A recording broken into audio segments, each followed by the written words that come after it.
The main character Layla, a Swedish-born criminologist now working in the United States, is delivering a lecture on child predators. While she's known for her academic expertise, few are aware of the terrifying past that shaped her. At just 12 years old, Layla was abducted and held captive in a glass box for 9 months. When she finally escaped, she returned home only to discover her mother had taken her own life out of despair. Shortly after her lecture, Layla receives a call from her adoptive father, Walter, a retired police officer. Her adoptive mother, Anne-Marie, has passed away. Without hesitation, Layla books a flight back to her hometown to be with him.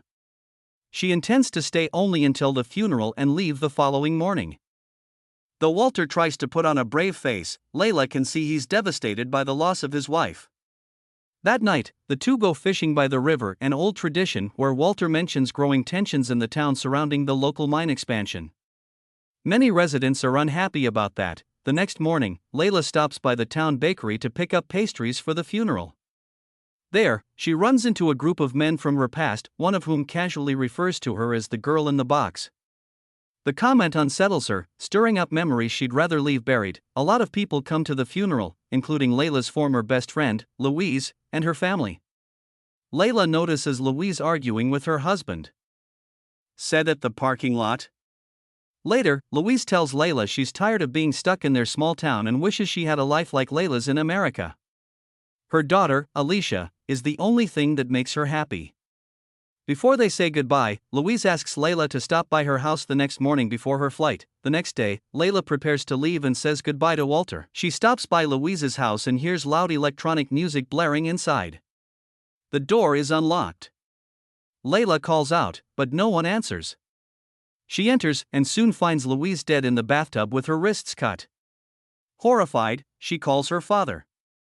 Walter arrives quickly, along with his brother Tomas, the town sheriff, and other officers. Louise's mother Christina rushes to the scene, but Alicia isn't with her. Layla panics, calling out for the girl, but she is nowhere to be found. A search party is quickly formed as police begin investigating Louise's death. After hours of searching, volunteers discover Alicia's clothes near the edge of the forest. Tomas is notified, and the case shifts from a missing person to a likely abduction. The area is immediately cordoned off. As night falls and Alicia remains missing, Layla cancels her flight.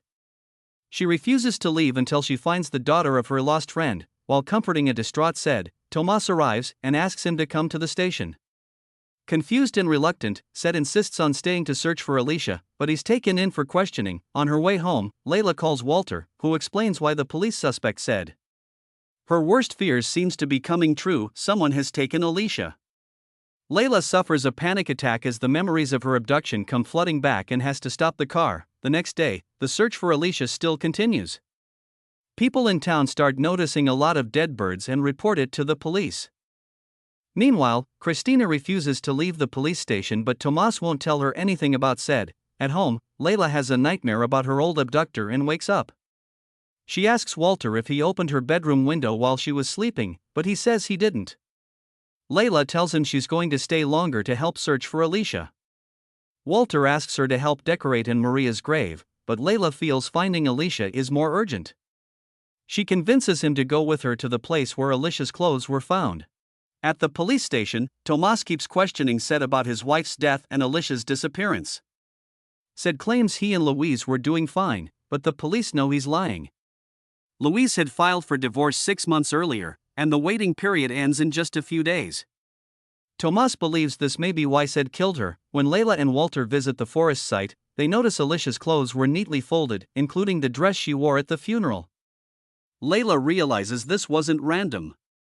Someone targeted Alicia and may be trying to send her a message. They decide to visit Christina's house.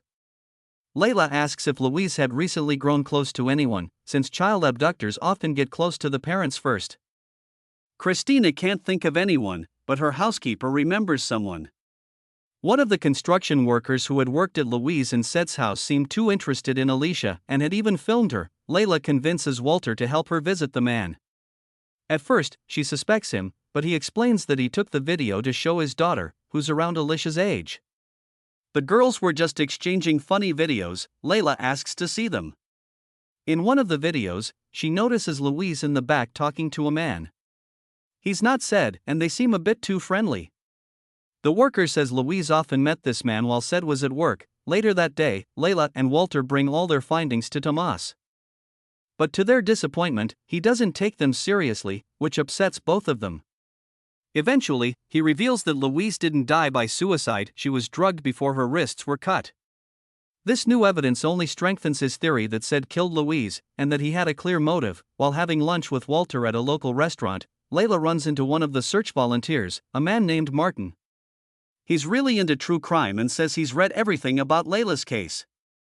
He seems a bit creepy, especially since he knows details about her life in America.